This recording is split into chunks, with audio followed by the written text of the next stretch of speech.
Bonjour à tous, alors bienvenue dans cette nouvelle vidéo dans laquelle je vais parler checklist et thèse d'investissement. En fait, c'est impossible de faire une checklist sans avoir une thèse d'investissement. Alors qu'est-ce que c'est qu'une thèse d'investissement? C'est tout bête.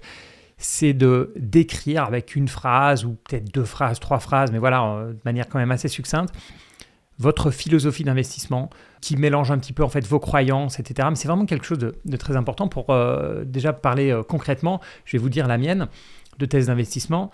Donc la mienne, c'est que j'investis dans des entreprises rentables, non cycliques, leaders sur des marchés en croissance, avec un avantage compétitif sur leurs concurrents, gérés par un management réactif, honnête et aligné avec les actionnaires, en ne les achetant qu'à une valorisation correcte. Alors oui, effectivement, c'est très long, mais le but, c'est d'être le plus complet possible. Alors, en m'écoutant, peut-être que vous vous dites, finalement, ce que tu dis, c'est que tu achètes des belles boîtes, quoi. Elles sont rentables, elles sont leaders, voilà, c'est du blabla, c'est du blabla. Et en fait, non, c'est pas du blabla parce que chaque mot compte. J'investis dans des entreprises rentables. Ça veut dire quoi? Ça veut dire que si c'est une entreprise qui perd de l'argent, je ne rentre pas dedans. Non cyclique, ça veut dire qu'il y a des secteurs quasiment entiers que je vais éliminer. Par exemple, je ne sais pas, l'immobilier commercial, je vais éliminer la plupart des bancaires, etc., etc. Leader sur des marchés en croissance. Marché en croissance et leader, ça veut dire qu'ils font pas, c'est soit les premiers, soit potentiellement l'outsider qui est juste derrière, mais en général, c'est les premiers, c'est ceux qui ont tout simplement la plus grosse part de marché. Marché en croissance, ça veut dire aussi que je vais éviter des marchés qui stagnent ou qui baissent. Donc, typiquement, vous le savez, je ne suis pas un investisseur value, mais je peux potentiellement chercher de la value, mais donc ça va être sur des marchés en croissance, avec un avantage compétitif sur leurs concurrents. Ça veut dire que je ne veux pas un parmi d'autres, je veux quelqu'un qui sort du lot parmi les autres. Ensuite, géré par un management réactif. Pourquoi? Parce que c'est le management à la fin qui connaît le business, c'est le management qui arrive à sentir les tendances. Et moi, je veux quelqu'un qui sente les tendances. Netflix, ils sont hyper réactifs. Ils étaient sur un marché qui était un peu en berne ou voire en train de mourir avec la location de DVD. Ils sont passés dans le streaming. Un Bernard Arnault avec LVMH, c'est aussi parfaitement piloter sa boîte, etc. La partie honnête, elle paraît évidente, mais je le mets parce qu'il y a beaucoup plus de dirigeants qui sont, alors peut-être pas malhonnêtes, mais un petit peu limite, que ce soit dans leur discours, dans leur manière de gérer la boîte, etc. Donc ça, c'est vraiment quelque chose d'important. Aligné avec les actionnaires, ça veut dire que c'est soit le fondateur, soit la famille, soit en tout cas des gens qui ont des billes, qui sont vraiment intéressés par ça. J'ai du mal avec les boîtes, et pourtant j'en ai en portefeuille, j'ai pas le choix, avec des boîtes qui ont des salariés en tant que CEO. J'ai pas le choix, mais il y a une grosse différence entre le salarié qui est dans la boîte depuis 20 ans, qui a été promu en interne, et puis celui qui fait tous les concurrents là, depuis 20 ans et qui passe 3-4 ans dans chaque boîte avant de tourner. J'aime pas du tout ces PDG-là. Et puis ensuite, dernier point, en ne les achetant qu'à une valorisation correcte. Et quand je vous disais que chaque mot compte, je reviens sur le rentable. Rentable, ça veut dire qu'il gagne de l'argent. Et donc, par exemple, j'ai une petite position dans Amazon, sur mon portefeuille, mais Amazon n'a pas été rentable pendant 2 trimestres. Typiquement, moi, ça me gêne. Je ne suis pas sorti parce que la position était petite et puis j'ai envie d'être exposé à Amazon d'une manière générale. Mais voilà, heureusement que c'était une petite position parce que sinon, je l'aurais soit fortement réduite, soit même virée, mais en tout cas fortement réduite parce qu'à un moment, elle n'est plus rentable. Et donc moi, ça ne m'intéresse pas. Juste la petite phrase, par exemple, en ne les achetant qu'à une valorisation correcte. Vous pouvez avoir la même thèse d'investissement que moi, exactement la même, entreprise rentable, non cyclique, blablabla, mais vous ne mettez pas à la fin en achetant qu'il y a une valorisation correcte. Ça veut dire quoi? Ça veut dire que peut-être que vous auriez dans votre portefeuille du Tesla, du Nvidia, que moi je n'aurais pas. Et pourtant, on a la même philosophie. On pourrait discuter et se dire, ouais, je suis d'accord, mais moi je vais juste dire, ouais, là, Tesla, elle est encore un peu chère pour moi. Et si, en ayant vu ma thèse d'investissement, je vous montrais mon portefeuille, vous pourriez me dire, ah oui, ça je comprends. Puis il y a quelques lignes qui vous feraient peut-être tiquer. Par exemple, vous verriez la ligne Adobe, donc le fournisseur de logiciels SaaS américain avec Photoshop, etc., toute la suite Adobe. Si vous voyez ça, vous pourriez me dire, oui, mais là, Xavier, elle est chère celle-ci. Et c'est vrai, en fait, heureusement que je l'ai depuis longtemps, donc je suis en gros gain dessus. Je la trouve un peu chère aujourd'hui, mais j'ai pas envie de faire des allers-retours et de m'en séparer. Mais vous pourriez me challenger là-dessus en disant, Là, tu mets valorisation correcte, elle a une valorisation plutôt élevée, mais comme je ne suis pas dans Nvidia, comme je suis j'ai pas non plus, oui, j'ai des Alphabet, des Microsoft, etc. Mais je veux dire, n'ayant pas Nvidia, déjà, ça n'aide pas pour battre le marché. Donc, je suis content aussi d'avoir eu Adobe qui m'a bien aidé. Donc voilà, vous voyez, chaque mot compte. Alors vous pourriez vous dire, mais qu'est-ce qu'il y a d'autre comme thèse d'investissement? Mais en fait, il y en a des tonnes. Hein. Par exemple, j'en prends une qui est un peu à l'opposé de la mienne, mais pourquoi pas, hein. Ce serait investir dans des entreprises d'hypercroissance poussées par une ou des méga-tendances, donc changement climatique, démographie santé, digitalisation, shift vers l'Asie, qui disruptent leur secteur. Voilà, ça pourrait ressembler à ce que fait Cathie Wood et ses fonds Ark Innovation. Un autre cas que j'ai pris chez Indépendance et Expansion, le fonds de William Higgins. Donc j'ai pris ce qu'il y avait sur la page de leur site et je l'ai retransformé en thèse d'investissement. Ce qu'ils font, c'est qu'ils investissent dans les meilleures opportunités d'investissement parmi les entreprises cotées de petite et moyenne taille. Donc c'est pas ce que je fais. À la croissance rentable, donc là c'est comme moi, mais faiblement valorisée. Je ne cherche pas forcément des entreprises faiblement valorisées, dirigées par des actionnaires impliqués personnellement. Là, on est plutôt d'accord, qui s'inscrivent comme nous dans le temps long, alliant développement rentable et valeur. Et par exemple, pour eux, c'est important que le management ait les mêmes valeurs. Moi, j'avoue, alors je suis peut-être un peu moins éthique ou autre, mais je peux être investi dans Meta sans être fondamentalement d'accord avec Mark Zuckerberg. Par exemple, ça ne va pas me traumatiser que l'entreprise n'ait pas des valeurs qui vont totalement dans mon sens. Alors, je vais continuer à parler checklist, mais avant ça, je voulais vous parler de quelque chose que je vais tenter. Alors, ça m'a pris un peu sur un coup de tête, parce qu'il y a certains d'entre vous qui m'ont demandé, est-ce que tu fais une formation présentielle, etc. Puis j'ai toujours dit non. Voilà. Et finalement, comme je suis de passage à Lyon le 2 décembre, pour notamment parler à des étudiants, la veille, donc là, le 2 décembre, je me suis dit, allez, je réserve un appartement. J'ai trouvé un appart sympa, donc qui est un appart, mais qui a aussi une salle de réunion. Hein. Donc j'ai trouvé cet appart là, et que j'ai réservé donc, le samedi 2 décembre, toute la journée, pour proposer une masterclass d'une journée, du petit-déj, repas midi et potentiellement, enfin moi j'aimerais bien aller boire un verre le soir, 15 personnes maximum. Et le thème c'est analyse financière, gestion de portefeuille. Alors je vous mettrai un lien en description de la vidéo, mais j'en parlerai plus à la fin si vous êtes intéressé. J'ai pas envie de gonfler tout le monde, ceux qui veulent que du contenu gratuit, je comprends totalement. Et donc je me permets juste 30 secondes de pub pour cette masterclass parce que c'est un truc que j'ai envie de tenter. Voilà. Si on est trois, et on va passer une journée sympa à 3, un peu en tête à tête. Et si on est 15, c'est parfait, c'est 15. J'ai limité à 15 parce que le but, c'est qu'on discute. C'est vraiment le côté où je réponds à vos questions. D'ailleurs, il faudra préparer des questions, il faudra préparer des boîtes qu'on puisse analyser ensemble. Une partie matin où c'est plus ma checklist et on passe au travers d'un ou deux ou trois cas ou X. Et puis l'après-midi, c'est vraiment vos questions, les entreprises qui vous intéressent, vos portefeuilles, etc. Donc vraiment un aspect très, très pratique et puis convivial. C'est pour ça que j'ai pris un appart et pas juste une salle toute bête. Mais bon, j'en parlerai plus en détail à la fin de la vidéo. Donc je reviens sur la checklist. Donc ici, c'est ma checklist que j'ai floutée. Hein. Oui, par un suspense magnifique. Je vais vous montrer 2 de ces points aujourd'hui. Le but, c'est pas de s'éparpiller et que vous soyez « Ah, il y a trop de points, c'est trop compliqué ». Donc je vais juste en détailler 2 avec vous.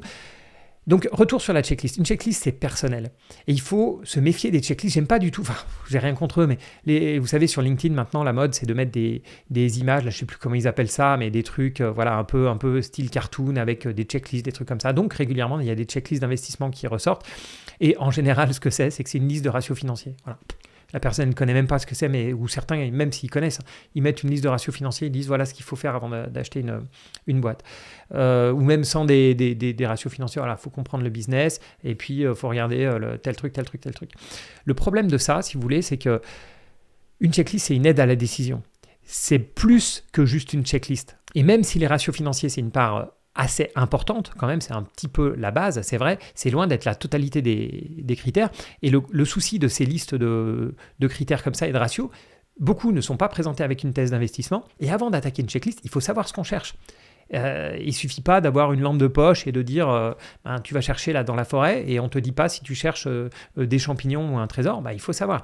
Moi, je ne peux pas donner ma checklist sans parler de ma thèse d'investissement avant. Et quelqu'un qui fait du value, il doit nous expliquer. Alors, si la checklist est bien faite, en regardant la checklist, on va deviner que c'est un investisseur value ou un investisseur de croissance ou d'hypercroissance ou qualité, etc. On va le deviner en lisant sa checklist. Mais certaines fois, quand c'est juste une liste de ratios, Bon, voilà, ok. Ah, le PER, il faut le plus petit possible. Ah, d'accord, ok. Et puis le ROE, il faut quoi? Ah, le plus grand possible. Ah, d'accord, ok. Et à la fin, on sait plus ce qu'on cherche. Et honnêtement, si vous ne savez pas exactement ce que vous cherchez, vous n'allez rien trouver. Certaines fois, surtout quand on a des styles assez similaires, on va avoir des checklists qui vont se ressembler. Après, quand je disais que c'est très personnel, c'est aussi très personnel parce qu'il faut, la pondération est très personnelle. À quel point vous allez pondérer la croissance par rapport à la valorisation, c'est clé. Vous pouvez avoir la même checklist et puis des pondérations complètement différentes. Un autre point important sur la checklist, c'est que quand je dis qu'elle est personnelle, c'est parce qu'il faut faire le boulot. Là, vous voyez ma checklist, j'ai 10 thèmes et sur les 10 thèmes, il y a à peu près peut-être 5 points à vérifier. Donc on va dire, je ne vais pas compter, mais entre 50 et 70 points à vérifier. Ça demande un certain temps. Si vous voulez bien faire le boulot, il faut peut-être compter 4 heures pour ça. Si vous, quand vous achetez une valeur, en étant honnête, vous passez 30 minutes dessus, et certaines fois, certains d'entre vous, c'est 10 ou c'est 5, je le sais, il ne faut pas me mentir, on est tous pareils.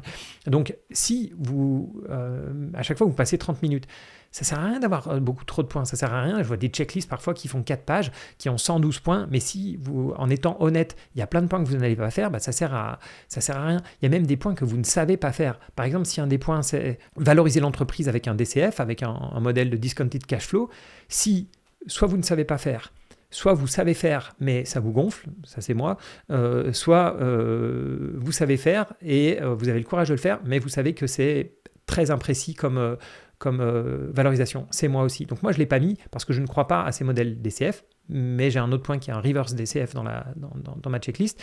Mais si DCF, reverse DCF, etc., ça ne vous parle pas, mais il faut évidemment enlever ce point. Il y a des mesures qui sont beaucoup plus simple pour éviter d'acheter une boîte trop valorisée, beaucoup plus simple que le DCF, et c'est ça qu'il faut mettre. Donc clairement, il vaut beaucoup mieux une checklist avec 10 points, voire même 3 ou 4 ou 5. Allez, il vaut mieux ça et le faire, plutôt que d'avoir une liste à 112 points et ne pas le faire. Et je sais que la plupart des gens qui pompent une checklist de quelqu'un d'autre, et une checklist en général hyper complexe, ils sont très contents, ils ont sauvé le PDF quelque part sur leur ordinateur, mais ils ne l'ouvrent jamais avant de rentrer dans une boîte. Et il vaut beaucoup mieux avoir 3 points qu'on a dans la tête, 3 points qui sont vraiment des critères fondamentaux. Voilà, vous voulez tel critère sur la croissance, tel critère sur la valorisation et tel critère sur, je sais pas, l'endettement.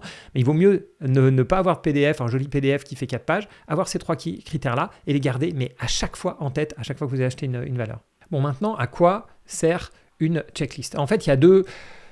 à la base, on va repartir à la base. La checklist, ça ne vient pas de l'investissement. La checklist, ça a été inventé là où les risques sont les plus élevés. Donc, ça a été inventé par des pilotes d'avion. Au moment de décoller, ils vérifiaient bien que les volets étaient ici, que le machin, etc., que le plein était fait. Bon, voilà. Ça a été fait en chirurgie parce qu'en chirurgie, voilà, il faut s'assurer d'avoir toutes les étapes qui ont bien été faites, que tout le matériel est là, etc. Donc, c'est évidemment dans ces domaine-là que ça a été fait. Donc, c'était vraiment pour éviter les risques à la base. En investissement, c'est pas que ça, mais c'est notamment pour éviter les risques. Et notamment en pilote d'avion ou chirurgie, le but, c'était de rien rater. Donc, il y avait un côté vraiment exhaustif où si vous faites tout juste, mais qu'il y a un point qui ne va pas, il faut vraiment le spotter. Voilà, si l'avion est nickel, mais vous n'avez pas fait le plein, vous allez avoir un petit problème en vol. Donc, c'est aussi le but en investissement, mais en investissement, je trouve que ça va un petit peu plus loin parce que ce n'est pas juste une checklist de contrôle. Ça va au-delà de ça. Donc, pour moi, en tout cas, ma checklist, elle a 2 buts. Il y a vraiment 2 trucs qui sont différents. Soit, je ne sais pas dans quoi investir. Je pars de zéro. Et là, ce que je vais faire, c'est que je vais typiquement utiliser un outil de filtrage. Donc, je vous avais déjà parlé des stock screeners la dernière fois. Et là, si j'ai ma checklist, alors je sais exactement quels sont les critères que je dois utiliser. Et il y en a typiquement que je ne vais pas utiliser parce que ça, mais j'en parlerai un peu après, c'est aussi une question de croyance. La checklist, il y a des trucs en finance dans lesquels je ne crois pas, donc je ne vais forcément pas les utiliser. Ça, c'est le premier point. Deuxième point, j'ai déjà une idée. Donc non seulement, si vous n'avez pas d'idée, vous faites du stock screener, c'est très important bien sûr de connaître vos critères avant d'attaquer un stock screener, mais si quelqu'un vous donne une idée. Je vais vous donner un exemple concret. Le fonds, le hedge fund Greenlight Capital, qui fait du value investing. Son gérant, c'est David Einhorn. Et j'ai regardé l'autre jour une présentation où il pitchait un cas, il pitchait une entreprise. Et cette entreprise, elle s'appelle Vitesco. Et la manière dont, donc c'est une boîte allemande qui fait plus ou moins équipementier automobile, si vous voulez, et qui s'est fortement développé sur l'électrique. Et la manière dont David Einhorn, qui est en plus quelqu'un qui a eu des très très bonnes performances au début, un peu moins après, puis c'est vrai que le value investing souffre, donc voilà, c'est quelqu'un qui a des difficultés, on va dire, parce qu'il fait du value investing, mais n'empêche que c'est un très très bon analyste de valeur. Donc quand il parle, j'écoute. Et surtout quand il fait un pitch, c'est-à-dire qu'il explique ce qu'il fait. Et son pitch est hyper vendeur. En fait, ce qu'il fait, c'est qu'il nous parle d'abord d'une boîte sans donner son nom, en disant voilà, ça c'est un équipementier automobile classique, blablabla, voilà combien sont valorisés les équipementiers habituellement, etc. Donc il appelle cette boîte, je ne sais plus, Chocolate, je crois, chocolat. Ensuite, il parle d'une deuxième boîte qu'il appelle Peanut Butter. Et il dit, cette boîte-là, c'est différent, elle est en hyper-croissance, elle est équipementier, mais cette fois-ci pour les véhicules électriques, ils sont meilleurs dans tous leurs domaines, etc. Donc il pitch comme ça un peu deux boîtes, et à la fin il nous dit, devinez quoi, en fait ces deux boîtes, c'est la même entreprise, Vitesco, et en fait la partie véhicule électrique n'est quasiment pas valorisée, et elle est valorisée, et ça c'était, il a fait ce speech-là en mai, je crois, en mai 2023, donc depuis ça a gagné quelque chose comme 50%. Donc malheureusement, je n'ai pas regardé ce pitch-là en mai, je l'ai regardé récemment, mais n'empêche que vous écoutez le pitch comme ça d'un investisseur entre guillemets de légende comme David Einhorn qui vous pitch le truc, et la manière dont c'est pitché, c'est vraiment un pitch, c'est-à-dire qu'il va, comme je vous le disais, il vous parle d'une boîte, il vous parle d'une deuxième, alors on se dit bon, il y en a un, c'est vieille économie, nouvelle économie, la vieille économie c'est value, c'est pas cher, etc. La nouvelle économie, véhicule électrique, hyper croissance et tout, puis quand il explique, en fait c'est les deux, c'est une boîte d'hyper croissance mais qui est valorisée comme une entreprise de l'ancienne économie, voilà. Franchement, on écoute le pitch et on se dit go, faut que j'y aille. Et c'est là où c'est l'autre intérêt de la checklist. La checklist, ça permet un peu de calmer le jeu. Donc voilà, on est super emballé, il y a quelqu'un on a découvert une boîte, ou peu importe, une boîte annonce une super nouvelle, etc. Ou voilà, comme Nvidia qui annonce des résultats de malade. Et là, ok, on part avec un a priori positif sur la valeur, mais la checklist, elle va nous permettre de passer du mode émotionnel, waouh, je suis hyper excité par cette boîte, à un mode analytique. Et dès que vous allez rentrer dans la checklist, à regarder différents points de chiffre d'affaires, de ci, de ça, de croissance, d'endettement, de valorisation, tout de suite, votre cerveau, il va switcher du côté émotionnel au côté analytique, et ça fait beaucoup de bien. C'est aussi pour ça, vu que notre but, c'est de passer de l'aspect émotionnel à l'aspect rationnel, je trouve ça bien d'utiliser cette checklist pour combattre nos biais. Par exemple, certains d'entre vous, il y en a peu, mais pour les débutants, ça peut arriver, vous êtes peut-être risque adverse. Donc, vous avez une aversion à la perte qui est forte. Donc, voilà, si ce n'est pas une énorme boîte qui est très stable, etc., si on ne vous vend pas du Air Liquide, vous n'achetez pas. Et la checklist, ça peut vous permettre de vous rassurer, de vous faire passer à l'action. Par exemple, peut-être que vous dites « Oh là, Vitesco ». Alors, je ne vends absolument pas Vitesco, j'en ai pas en portefeuille, etc. C'est juste pour dire que voilà, c'est le type de boîte sur lequel je pourrais faire me lancer dans une analyse. Si vous dites « Oh, Vitesco, non, nouvelle économie, etc. Ça ne va pas du tout, véhicule électrique, j'y crois pas ». Au moins, dans vos critères, peut-être que cette boîte va passer les critères, vos différents critères, et ça va vous pousser à peut-être prendre une petite ligne en Vitesco que vous n'auriez jamais pris autrement. Si votre défaut principal, c'est plutôt le type FOMO, le type Fear of Missing Out, j'ai peur de rater le train, donc j'ai tendance à sauter dans tous les trains qui ont monté de 50% dans les 6 derniers mois, mettez bien le côté valorisation en avant. Vérifiez bien quel est le PER, la valeur d'entreprise sur le chiffre d'affaires, sur les EBITDA, etc. Regardez bien que vous n'êtes pas en train de surpayer parce que vous êtes excité comme tous les investisseurs qui rentrent sur cette boîte en ce moment. Et ça doit être presque votre critère principal parce que vous avez tendance naturellement à rentrer dans des boîtes de croissance, disruptives, etc. etc. Donc, ce qui serait important dans votre checklist, c'est justement ce que vous ne regardez pas d'habitude, donc la valorisation. Et de manière très naturelle, vous allez chercher ce type de boîte d'hypercroissance. À l'inverse, ceux qui cherchent vraiment la sécurité, peut-être qu'il faut qu'ils regardent un peu plus la croissance, il faut peut-être qu'ils regardent un petit peu plus voilà, si l'entreprise est en bonne santé, parce que sinon ils vont tendance à acheter juste des boîtes pépères dans la distribution, des boîtes qui sont qui sont très stables, qui sont pas cycliques, etc. Oui, c'est bien ce genre de boîte, mais il faut quand même chercher un peu de croissance, sinon on va jamais avoir du vrai rendement. Autre point important d'une checklist, c'est vous faire gagner du temps. Parce que le risque que vous pouvez avoir si vous n'avez pas de checklist, vous savez ce que vous voulez, globalement, vous cherchez un type de boîte, mais vous n'avez pas de checklist. Vous arrivez, là, on est sur le site Zone Bourse, vous arrivez, tac, synthèse, chiffre d'affaires, 9 milliards, ah oui, d'accord, capitalisation, 3 milliards 6, ok, résultat. Puis en fait, voilà, vous faites tous les onglets comme ça. Ah bah c'est bien, actualité, vous lisez quelques actualités. Notation, agenda. Ah, les résultats sont dans un mois, très bien. Société, qu'est-ce qu'ils font? Ah, ils font ça. Là. Non, une checklist, c'est pas du tout comme ça. Une checklist, vous allez arriver, par exemple, dans l'onglet, là on est sur l'onglet synthèse, capitalisation 3 milliards. Ok, ça passe mon seuil ou pas? Oui, j'ai un seuil à 1 milliard. C'est bon, ça passe. Le chiffre d'affaires, ok, elle est en croissance. Résultat net, ok, c'est rentable. Trésorerie positive, c'est bon. En plus, trésorerie positive, mais il y a pas mal de cash flow qui s'est rajouté.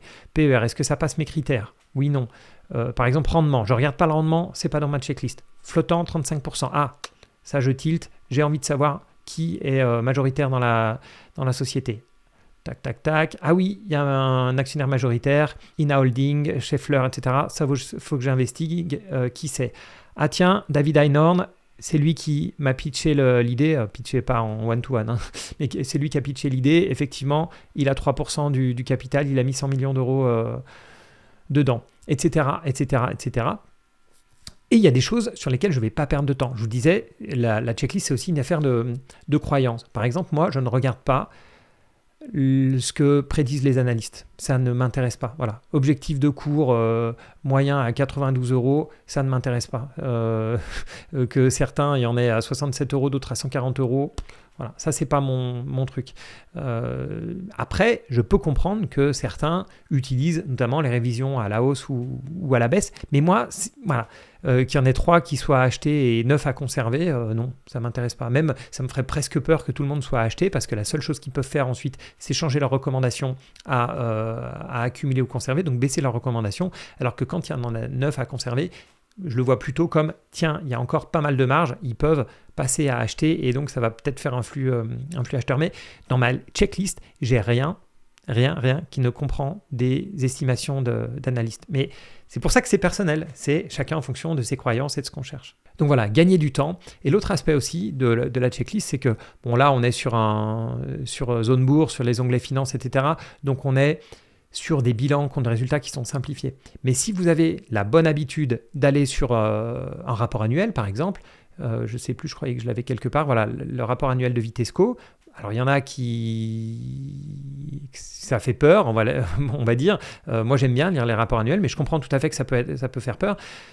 Voilà, si vous commencez à rentrer dans un rapport annuel avec des chiffres dans tous les sens, etc., vous allez être perdu. Vous allez dire, mais par où Enfin, faudrait que je trouve les éléments financiers. Vous voyez tous ces trucs-là, mais qu'est-ce que c'est que ça Blablabla. Bon, vous allez être paumé. La checklist, elle permet de prendre quelque chose de complexe et de le simplifier. Donc, c'est aussi un énorme intérêt. Moi, le premier, grâce à ma checklist, je sais quoi chercher dans un compte de résultats, dans un bilan, etc. Sinon, si vous n'avez pas de processus, en fait, c'est ça le souci, si vous n'avez pas de processus, vous allez vite être perdu. Encore un point intéressant de la checklist, vous voyez, il y a vraiment pas mal, je ne les ai pas listés là sous forme de bullet point, mais il y a beaucoup de points, c'est que ça vous force à faire des recherches, parce qu'on est tous pareils. Si on n'a pas de checklist, même avec la même thèse d'investissement que moi, on va se dire « Ah bah oui, très bien, rentable, non cyclique, etc. etc. » Mais est-ce qu'on va réellement chercher la non-cyclicité? Est-ce qu'on va réellement se renseigner là-dessus? Et comment on va la chercher, la cyclicité? L'avantage d'avoir une checklist, c'est qu'on va réellement voir un des points, ça va être vérifier la croissance passée, qu'elle est restée, qu'on a toujours eu une croissance, qu'ils ont toujours eu réussi, même dans les périodes. Alors bien sûr, on va chercher les périodes un peu de baisse, on va regarder aussi comment ils ont passé la crise du Covid, par exemple. C'est un bon exemple d'activité qui s'arrête, à quel point ils ont des contrats qui ont sauté, ou bien est-ce qu'ils ont un revenu qui est récurrent. Alors ça dépend des secteurs, mais ça force à faire le boulot, la checklist. Et souvent, ça force à faire le boulot non seulement quantitatif, c'est ce qu'on a tendance à faire le plus vite, parce que c'est très facile de lire un chiffre et de se dire croissance de temps, oui, ça me convient, oui, capitalisation de temps, oui, c'est bien, PER de temps, oui, ça me va ou pas. Mais il y a aussi beaucoup de points qualitatif, et ça, si ce n'était pas écrit sur une checklist, est-ce que vraiment on irait chercher le background du PDG, ce qu'il a fait avant, est-ce qu'il était déjà dans l'entreprise ou pas, combien de parts il a dans l'entreprise, est-ce qu'on penserait à aller voir systématiquement qui sont les actionnaires majoritaires, est-ce qu'il y a des actionnaires majoritaires ou est-ce que c'est qu'une somme de minoritaires, etc. Donc c'est un peu un aiguillon en fait, la checklist, ça pousse à faire les choses. Donc avant de faire le focus sur 2 points de ma checklist, parmi donc j'ai cité beaucoup d'avantages et notamment le fait que ça enlevait de l'émotion, ça enlevait des biais cognitifs, etc. Mais le problème aussi, c'est que de faire une checklist et surtout de passer du temps à investiguer une valeur, ça rajoute un biais qu'on n'a pas avant. C'est en fait un biais, alors je ne sais pas comment on appelle ça, mais ça peut être un biais de confirmation, biais de surconfiance, aussi biais du coût irrécupérable, ce qu'on appelle les sunk costs, S-U-N-K en anglais, c'est-à-dire qu'on a passé tellement de temps à investiguer que c'est dur à la fin de dire bah non et de pas y aller. Pourtant, évidemment, il faut le faire. Mais si on a passé autant de temps sur une entreprise, parfois, si on a été convaincu par certains éléments, bah les éléments suivants, on va avoir ce biais de confirmation, donc on va les interpréter positivement. Ah oui, bon, les résultats, la croissance baissait lors des derniers résultats, mais ça s'explique facilement parce que, et puis surtout que le management va bien vous expliquer aussi pourquoi ça s'explique facilement, donc faire attention à ne pas trop les écouter. Donc voilà, attention à ça, ça enlève la plupart des biais cognitifs, mais ça nous en rajoute quelques-uns. Maintenant, je vais prendre, parmi tous les points que je vérifie dans ma checklist, il y a évidemment une section risque. On va la passer un petit peu en revue pour que vous voyez comment je réfléchis. Donc la première, c'est l'entreprise est-elle bien diversifiée en termes de produits, clients, fournisseurs. Sur la partie produit, par exemple. La partie produit, j'ai un exemple en tête. Je crois que j'avais déjà cité dans une vidéo, mais ça ne fait pas de mal d'en reparler. Alors j'en ai d'autres. Je pourrais vous citer Crocs, qui est pour moi un peu trop monoproduit. Mais l'exemple que j'ai en tête, c'est Align Technology. Align Technology, ils sont dans les corrections dentaires, si vous voulez, sauf qu'ils ont un produit phare, et ce produit phare, il s'appelle, alors il faut que je retrouve le terme, alors ils appellent ça aligneur transparent, et la marque c'est Invisalign. En fait, si vous allez sur le site, vous allez comprendre, au lieu d'avoir des bagues, vous savez, en plus c'est souvent période enfant, ado, où voilà, l'image est assez importante, ou même parfois en tant qu'adulte, les bagues c'est quand même très voyant, donc eux ont une gouttière, je cherchais le terme, gouttière transparente qui est beaucoup plus facile, agréable et aussi discrète. Et donc, ils ont un super produit, avantage compétitif sur les concurrents, etc. C'est une belle boîte qui marche bien. En tout cas, à l'époque, il y a quelques années où je la regardais, c'était vraiment une boîte qui marchait bien. Le problème pour moi, le côté monoproduit, c'est gênant. Et c'est ce qui m'avait fait, au bout d'un moment, sortir.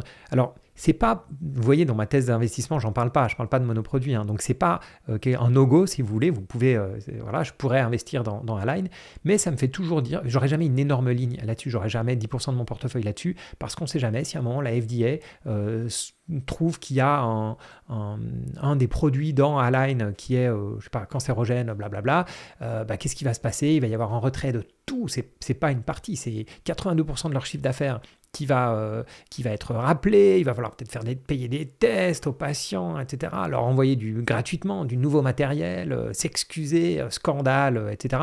Donc ça, c'est une boîte qui peut, à une probabilité de 0,01%, on est d'accord, mais qui peut perdre du jour au lendemain une grande partie de son chiffre d'affaires, ou qui peut faire un gros coup. Ou ils peuvent se faire disrupter plus facilement aussi, parce que voilà, ils ont un seul produit le jour où, alors j'ai pas étudié le truc, mais s'ils ont des brevets, etc., qui vont expirer au bout d'un moment, c'est dangereux. Monoproduit ou quasi-monoproduit, c'est dangereux. Ensuite, quelque chose, ça on le voit assez vite. Dès qu'on étudie la boîte, on le voit assez vite. Ce qui est en général parfois un peu plus tricky, c'est toute la partie client-fournisseur.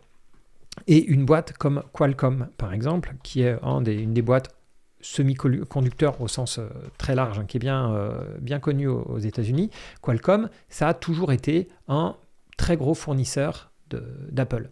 Donc, parmi leurs clients, Apple est vraiment très très gros. Et il y a eu des grosses histoires avec Apple sur est-ce que Apple va continuer à utiliser les modems 5G de Qualcomm, ses puces, etc. Et on le sait très bien que Apple essaye de verticaliser sa production. Donc ils essayent, c'est horrible, il y a le client qui essaye de faire la même chose en interne. Et si vous achetez Qualcomm sans savoir que il y a vraiment une influence d'Apple qui est énorme. Alors parfois, vous allez avoir le cours de 20% de Qualcomm, c'est déjà arrivé dans le passé, qui baisse de 20%, et c'est juste parce que Apple a fait a dit on a bien progressé sur nos modems 5G. Donc là, bien sûr, ça va mieux. Ça devait s'arrêter en 2023, ça a été prolongé en 2026, etc. Mais ça fait partie de ces choses où il faut se renseigner. Voilà, il faut regarder les licences avec Apple, jusque quand elles durent. C'est 6 ans avec 2 ans d'options pour étendre. C'est sur quel produit, etc. Parce que si vous ne faites pas ce boulot-là, vous pouvez vraiment vous retrouver à risque. Donc il y a Apple qui est le client, Qualcomm donc qui fait le design de tout ça, mais Qualcomm, ils vont pas faire leur propre semi-conducteur, ils utilisent quelqu'un d'autre, ils sont eux aussi clients de quelqu'un, et leur fournisseur, c'est notamment, alors vous savez, le gros fournisseur de toutes ces boîtes-là, c'est TSMC, et le numéro 2, c'est GlobalFoundries, qui, elle aussi, a une énorme dépendance sur plusieurs clients, et notamment Qualcomm, parce que chez GlobalFoundries, donc là, on descend dans la chaîne, ou on remonte plutôt dans la chaîne. Voilà, donc c'est une des plus importantes fonderies de semi-conducteurs derrière TSMC, le taïwanais, comme je vous le disais, qui était au départ la fonderie d'AMD, donc ils fournissaient que AMD. Après, ils se sont séparés, donc ils ont pris d'autres clients. Donc, si vous achetez GlobalFoundries aujourd'hui, il faut savoir qu'AMD, c'est un gros client et que l'autre gros client, c'est Qualcomm. Et si vous regardez dans les documents, cette fois-ci, de GlobalFoundries, vous voyez qu'ils essaient de diversifier, mais que leur top 10 représentait 80%. Maintenant autour de 71%, et puis ils essayent d'intégrer d'autres clients, mais c'est pas évident, ça prend du temps, et notamment si vous allez fouiller un petit peu plus et vous regardez les 10K, donc les 10K c'est en gros le rapport annuel de GlobalFoundries, vous voyez que, et ça se fait beaucoup, si vous allez chez AMD, si vous allez chez Qualcomm, ils signalent qu'ils ont des clients qui sont très très gros, très importants, mais ils ne donnent pas leur nom. Donc ici on voit Customer A, Customer B, et on voit qu'ils représentent 9 et 16% du chiffre d'affaires. Alors je ne sais plus qui est qui, j'aurais tendance à dire que Qualcomm c'est le B, mais je ne sais plus exactement, en tout cas ça se trouve assez facilement. Donc voilà, je ne dis pas qu'il ne faut pas acheter ou Apple ou Qualcomm ou GlobalFoundries. À nouveau, ça ne fait pas partie de mes critères clés. Ce que je veux, c'est le savoir. Je veux savoir que GlobalFoundries est très dépendant de AMD et de Qualcomm en tant que client, que Qualcomm est très dépendant de GlobalFoundries en tant que fournisseur, et pareil entre Apple et Qualcomm. Alors, si je retourne maintenant à ma checklist sur la partie risque. Donc, on a vu produit, client, fournisseur, je vous ai donné pas mal d'exemples. Ensuite, quelle est sa sensibilité aux données macro ? Taux de change, import-export. Alors oui, il faut savoir que LVMH vend beaucoup de produits à l'export, beaucoup de produits en dollars, et on l'a vu sur la dernière annonce de résultats. De mémoire, ils avaient une croissance de 14%. Et puis, ils avaient un effet de change de moins 4%, donc ils avaient une croissance finale de 10%. Donc voilà, c'est loin d'être négligeable. Je parle de LVMH, mais c'est évidemment toutes les grosses entreprises d'exportation ou d'importation, des entreprises qui vont avoir beaucoup de matières premières dans leurs achats, par exemple, des entreprises qui vont avoir des contrats qui vont être en dollars, évidemment des Airbus, etc. Donc c'est extrêmement commun en Europe, mais partout dans le monde, d'avoir ce risque de change. Qu'est-ce que j'ai marqué aussi ? Taux d'intérêt. Par exemple, les banques, oui, les banques peuvent plus marger quand les taux d'intérêt sont élevés, et elles ont beaucoup de mal à marger quand les taux d'intérêt sont faibles. Matières premières, oui, le pétrole, évidemment, il y a des entreprises qui sont très sensibles au prix de l'énergie, on l'a vu récemment. Il y en a qui sont très sensibles au niveau du marché lui-même, tout simplement. Vous êtes investi dans BlackRock, vous êtes investi dans Amundi ou dans n'importe quel gérant d'actifs. Quand les marchés vont bien, déjà il y a beaucoup d'actifs qui rentrent, donc il y a des nouveaux actifs, les investisseurs, enfin il y a de plus en plus de nouveaux investisseurs, et comme ils prennent un pourcentage des actifs en commission, si le marché baisse de 20%, il y a quasiment une baisse direct de 20% de leur revenu. Donc ça, c'est quelque chose qui est qui est quasi mathématique en fait. Ensuite, il y a le risque réglementaire. Le risque réglementaire, c'est valable un peu partout, mais il y a quand même des points, des endroits où les États sont extrêmement présents. Le risque de monopole ou d'oligopole, on sait que l'Europe, comme les États-Unis, ils sont très sensibles, et même la Chine y est sensible. Donc il y a beaucoup de réglementations là-dessus.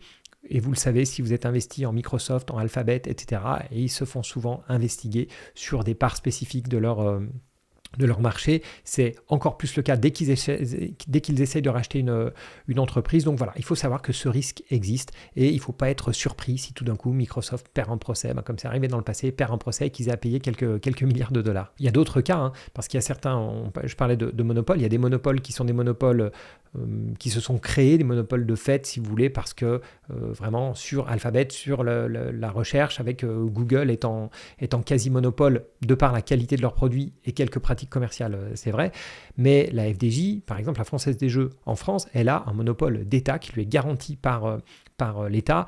Alors l'État étant actionnaire, ils ne vont pas lui couper sa licence du jour au lendemain, mais parfois, ça peut être l'État qui est un énorme client, ça peut être plein de choses dans le militaire ou autre. L'État peut décider de rompre un de ses contrats, et si c'était un monopole d'État, on peut penser à la manière dont l'État contrôle EDF par exemple. Bon, il se trouve que EDF maintenant c'est une vieille histoire avec la bourse, mais à l'époque où vraiment il y avait une grosse partie des investisseurs d'EDF qui n'étaient pas l'État, il faut savoir que c'est l'État qui gère cette boîte et qui peuvent prendre des décisions drastiques. Ensuite, j'ai mis bilan trop complexe, risque de réputation, risque ESG. Bilan trop complexe, ça va être des cas comme Prosus, par exemple, boîte hollandaise qui a comme particularité d'être notamment très fortement investie dans Tencent. Donc c'est souvent ceux qui achètent du Prosus, c'est souvent pour pouvoir mettre du Tencent en PEA et acheter un discount. Mais moi, quand je regarde la structure de cette boîte, j'y comprends rien. Donc est-ce que ça doit vous empêcher d'investir? Pas du tout. Il faut comprendre la structure de cette boîte pour investir. Le bon exemple, c'est la galaxie Bolloré avec Financière de Laudet, etc. Moi, je ne me suis jamais penché sur le dossier, mais je suis admiratif de tous ceux qui le font. Il y a des spécialistes là-dessus. Philippe Lucchesi, l'analyste financier que vous pouvez retrouver sur YouTube notamment, lui, il connaît parfaitement cette galaxie-là. Moi, je n'y touche pas. Mais j'aimerais m'y mettre. À un moment, il faut que je m'y mette, il faut que je creuse un peu tout ça. Mais une des conditions, c'est de bien connaître ça. Ou alors, vous pouvez investir à l'aveugle, tout à fait. Et puis, vous vous demandez dans quelle boîte de Bolloré j'investis. Est-ce que j'investis dans la mère, les filiales, quelles filiales, etc. Mais pour moi, c'est vraiment investir à l'aveugle. Après, risque de réputation, on n'y pense pas toujours, mais c'est évident que si vous achetez Meta avec la réputation qu'ils ont d'inciter les jeunes à passer beaucoup de temps sur des écrans, tous les trucs sponsorisés, etc. On sait que Meta, ça peut leur péter à la figure à tout moment. Des mails qui ressortent où on voit qu'en fait on incite les jeunes à faire ci ou à faire ça, ça peut être dévastateur. Mais risque de réputation, ça se lie aussi avec le ESG. S'il y a un pétrolier affrété par Total qui fait une marée noire, ça va être désastreux. Il y a quand même des sociétés qui sont plus à risque que d'autres, c'est évident. Vous avez beaucoup moins de risques. Je recite Air Liquide, mais c'est pas du tout, c'est parce que c'est un peu un symbole français. Vous avez beaucoup moins de risques réputationnels avec Air Liquide qu'avec une autre boîte qui va travailler. On parlait de Bolloré, qui va avoir beaucoup de liens avec l'Afrique, etc. Et beaucoup moins de risques à un moment. Air Liquide fasse les grands titres des journaux par rapport à Meta, par rapport à Total, par rapport à Bolloré. Donc c'est quand même bon à savoir. Ensuite, le risque pays.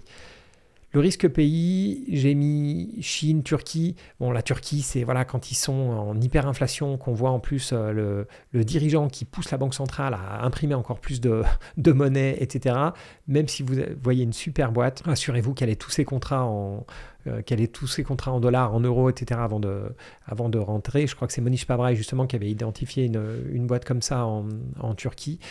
Mais il faut savoir que vous mettez les pieds, c'est plus juste, il faut plus juste étudier l'entreprise et se dire c'est une bonne boîte. Il faut avoir une vue sur le pays, sur la politique économique, monétaire, etc. du pays. Quand on est en Europe, quand on est aux États-Unis, instinctivement on suit tout ça, mais quand on commence à aller taper en Turquie, il y a de nouvelles choses à apprendre. La Chine, je voulais en dire deux mots parce que c'est un peu spécial. Ce qu'il faut savoir, et j'espère que si vous investissez dans ces boîtes chinoises, vous le savez, ce qu'il faut savoir, c'est que dans la loi chinoise, la plupart des boîtes n'ont pas le droit d'avoir des investisseurs non chinois. Donc dès que vous achetez des entreprises chinoises hors de Chine, et on achète souvent ça aux États-Unis ou à Hong Kong, il faut savoir que si vous investissez dans Alibaba, dans Tencent, dans JD.com, etc., donc toutes ces valeurs du e-commerce, de digital dans l'ensemble, vous n'investissez pas dans la boîte elle-même, vous investissez dans ce qu'on appelle un VIE, Variable Interest Entity, et c'est une boîte qui est souvent située aux îles Caïmans. Donc là, vous voyez que tout d'un coup, ça ouvre plein de portes. Vous êtes investi dans une boîte qui est donc aux îles Caïmans, c'est une structure financière, et cette structure financière, les liens qu'elle a avec la vraie boîte, avec le vrai Tencent, avec le vrai Alibaba, c'est qu'elle a un droit sur ses profits et un droit sur ses actifs. Mais le point important, c'est que cette structure de VIE, elle est illégale, quasi illégale ou illégale en Chine. Donc les Chinois, ils acceptent ça, bien sûr, le gouvernement chinois, mais il faut savoir qu'on a une épée de Damoclès et que si à un moment, il y a ces contrats qui sont remis en question, vous êtes investi dans une coquille vide. En fait, vous allez découvrir que vous êtes investi dans une boîte au Caïman qui ne possède rien, en fait, à part des contrats avec la boîte sous-jacente. Alors, quand vous l'achetez en bourse, elle a le même nom. Vous l'achetez sur le Nasdaq, vous achetez du JD.com, vous achetez du Tencent au Nasdaq, vous êtes très content, mais vous ne possédez pas Tencent ou Alibaba. Voilà, il faut juste le savoir. Est-ce que c'est bloquant ? Pas forcément. Dans tous les risques que je vous dis, c'est pas forcément bloquant. Le minimum, c'est d'en être au courant. Et pourquoi ? Parce que la pire chose, c'est de se faire surprendre. Le meilleur moyen de faire croire que tu connais tout, c'est de jamais avoir l'air étonné. Tu as compris ? Parce que toi, tu as souvent l'air étonné. C'est-à-dire que si, du jour au lendemain, en 24 heures, il y a l'euro-dollar qui bouge de 10%, s'il y a le pétrole qui bouge de 20%, si Microsoft se prend un procès de antitrust de 10 milliards, s'il y a une marée noire sur Total, etc., vous ne devez pas être surpris. Vous devez savoir que si vous avez une boîte européenne qui exporte beaucoup en dollars, etc., voilà comment elle va réagir.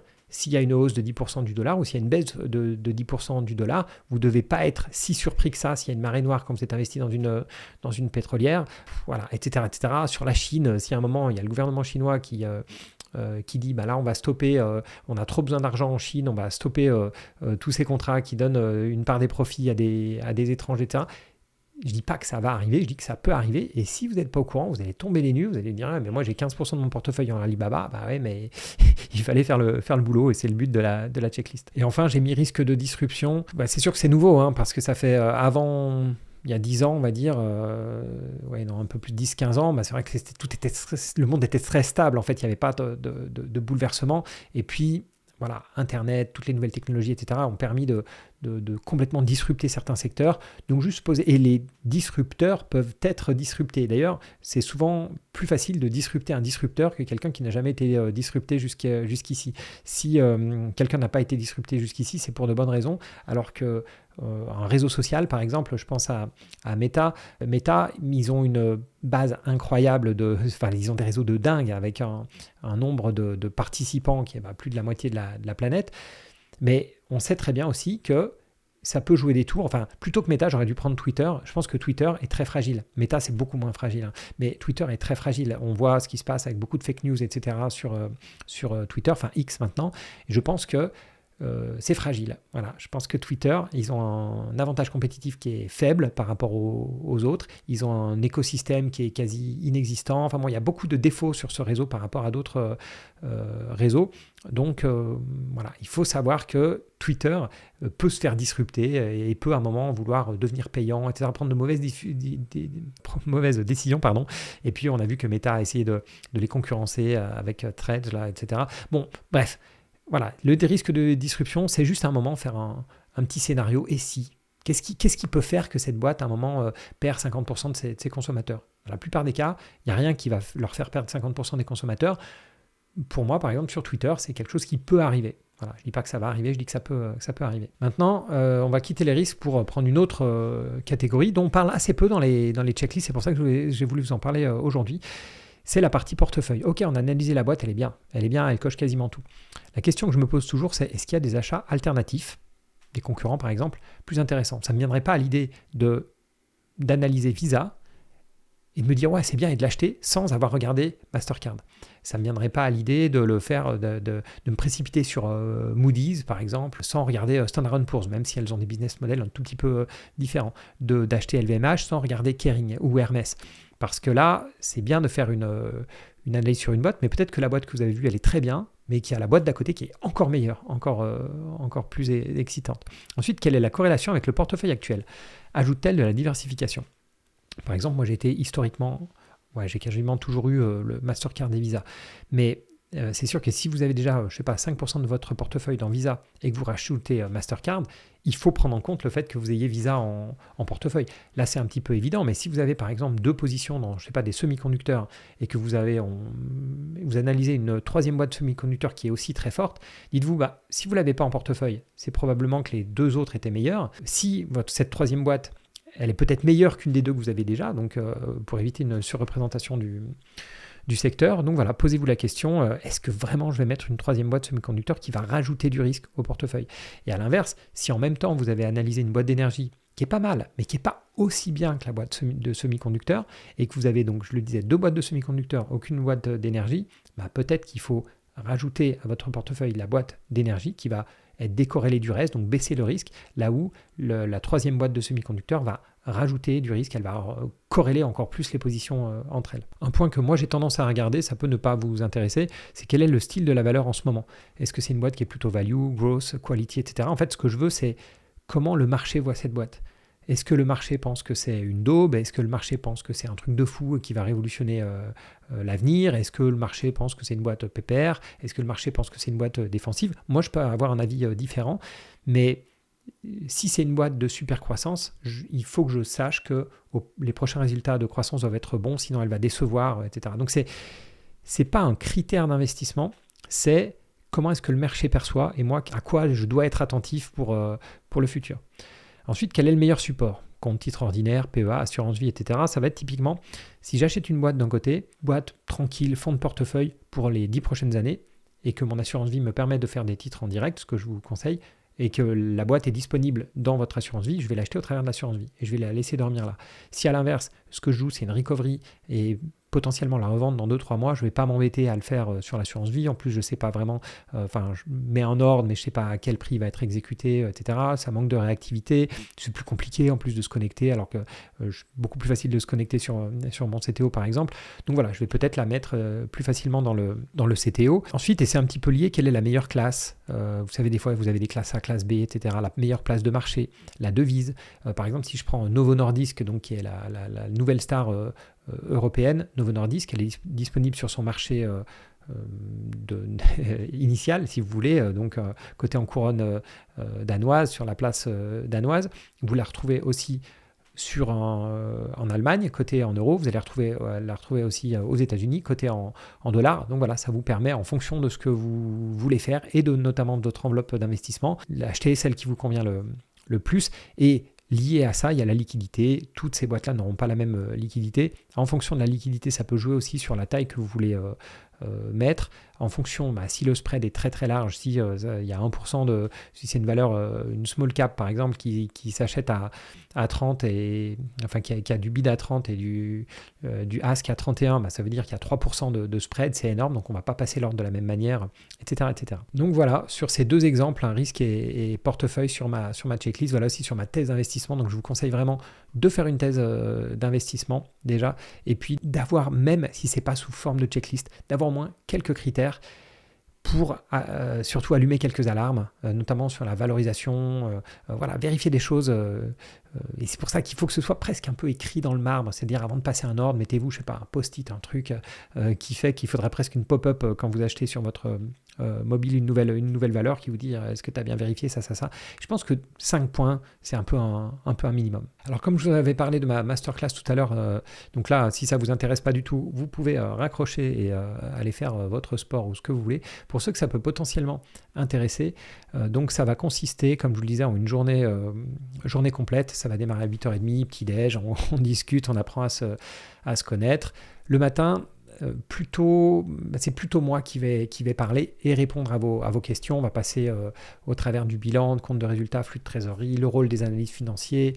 On peut passer au travers du carnet d'ordre, des différents types d'ordre. En fait, je veux vraiment m'adapter à vous, passer au niveau des risques, etc. Définir un plan d'investissement, typiquement une thèse d'investissement. J'aimerais que vous me donniez votre thèse d'investissement et puis on peut en discuter. Si vous n'en avez pas, on va l'écrire. On va essayer de trouver un truc qui vous convient. Quelle stratégie vous convient le mieux? Il y a beaucoup de personnes qui ne savent pas trop et qui se tâtent. Pourtant, la stratégie, elle doit vous convenir à votre profil de risque, à votre personnalité, etc.